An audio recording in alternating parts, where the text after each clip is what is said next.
hello लोगोफोर गिबियावनो नोंथांमोनखौ आंनि YouTube चेनेलाव आरो खेनसेयाव बरायबावबाय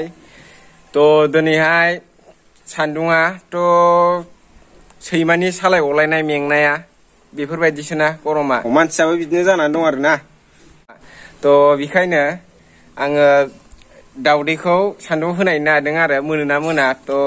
नोंथांमोना आंजों लोगोसे भिडिअखौ नायफालांबाय थादो मोजां मोनोबा लाइक शेयार एन्ड साबस्क्राइब खालामलांदो जाहाथे आं जानला मोनला बिदिनो भिडिअ होलाबाय थाबा नोंथांमोना थाब बयनिफ्राय सिगांसिन नायनो हानाय बायदि बेल आइकनखौबो थुनानै लादो उलाव होमबा नायलांदो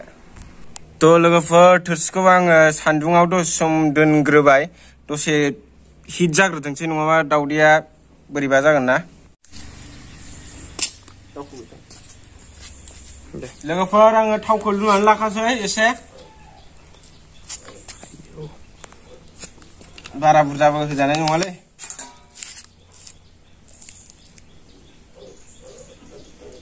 मोनलेले जागोन नङाबा बोरैबा एसे बेखौ मोजां फिदिंनानै लानोसै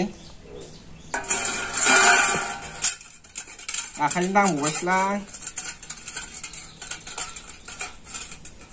लोगोफोर थावखौ होनानै लाबाय दा दसे थानानै दावदैखौ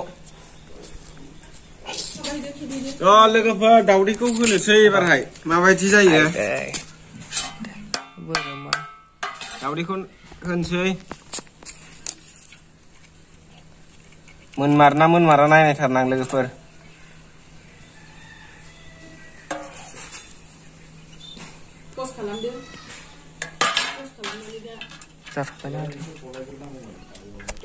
गावनो गलायबाय गलायनायाथ' गलायखांबाय लोगोफोर दसे नेनोसै जाबा जानोसै लोगोफोर गोबाव दोनबाय आं आरो नेबाय थानो हाला एसे गोबाव जाबाय मथा मथि आधा घन्टा आरोना एसे बेबायदि जाहांबाय जागोनानो आरोखि दोनबाय थाबा गरमाथ' बिरादखा नालाय गोबाव लागोन आरो टाइम लागोन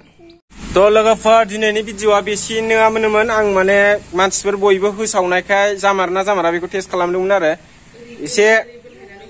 एसे जाबायानो ओमफ्रायो